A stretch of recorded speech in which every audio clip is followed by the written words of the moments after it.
তুচ্ছ তাচ্ছিল্যমূলক বক্তব্য। এই দেশের নাগরিক হিসাবে জাতি ধর্ম বর্ণ ভাষা নির্বিশেষে এই দেশে কোনো ধর্মের ভিত্তিতে আমরা নাগরিকত্ব দেয় না। ধর্মের ভিত্তিতে খেয়েও দেশ অধিকার পায় না, ধর্মের ভিত্তিতে খেয়েও কম অধিকার পায় না। আজকে আমরা এক ধর্মের মানুষ হিসাবে আজকে এই সরকারে তার পিতা তার জুলার বলে একজন ভারতীয় নাগরিক জন্মসূত্রে আমরা এই ভারতীয় নাগরিক আমরা পূর্বপুরুষে এই দেশে বিশ্বটার কাছ থেকে শাসন করতে স্বাধীন করতে গিয়া হাজার হাজার আলিম উলামা আমরা মুসলমানের মুরব্বী হলে আমরা সব টাকারে রক্তের বাসায় দিত। আজকে দুর্ভাগ্যের কথা, আজকে এই দেশ একজন ভারতীয় নাগরিক হিসাবে সগৌরবে আমরা বাস করার অধিকার আছে।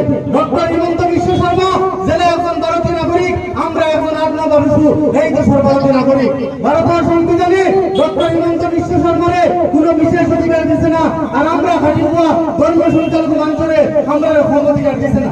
কিন্তু আজকে বিভিন্ন ক্ষেত্রে আমরা অধিকার থেকে বঞ্চিত করার চেষ্টা করা হোক। আজকে আমরা সামনে আগামী যে 7 তারিখ, এই 7 তারিখের নির্বাচন খালি পঞ্চায়েত নির্বাচন নয়, এই নির্বাচনটা আমরা সামনে একটা সংগ্রাম, আমরা প্রতিবাদ করার একটা মাধ্যম। আমরা এর যে তুচ্ছ তাচ্ছিল্য করা হয়েছে, আমরা এর যে গালিগালাজ করা হয়েছে, আমরা এর যে অধিকার থেকে বঞ্চিত করা হয়েছে, আমরা মা বোনের উপরে যে অত্যাচার করা হয়েছে, গালিগালাজ করা হয়েছে, এর প্রতিবাদ স্বরূপে আগামী 7 তারিখে আমরা জাতীয় কংগ্রেস দলের মনোনীত প্রার্থী করে ভোট দিয়া এই সরকারের যে আমরা অত্যাচারের প্রতিবাদ আমরা করতাম।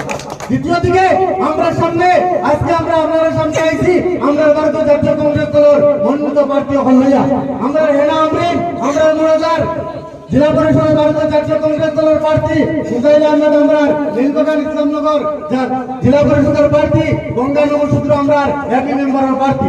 আজকে ভারতীয় জাতীয় কংগ্রেস দলে যে দলে 1985 সালে জন্ম লাভ থাকে জন্মলগ্নে পুরা ভারতের জাতীয় ধর্ম বর্ণ ভাষা নির্বিশেষে হিন্দু মুসলমান শিখ খ্রিস্টান ইসাই সব মিলিয়া একত্রিত হয়ে এক ঝান্ডার তলে এক শক্তির তলে ভারতবর্ষের স্বাধীন করছে।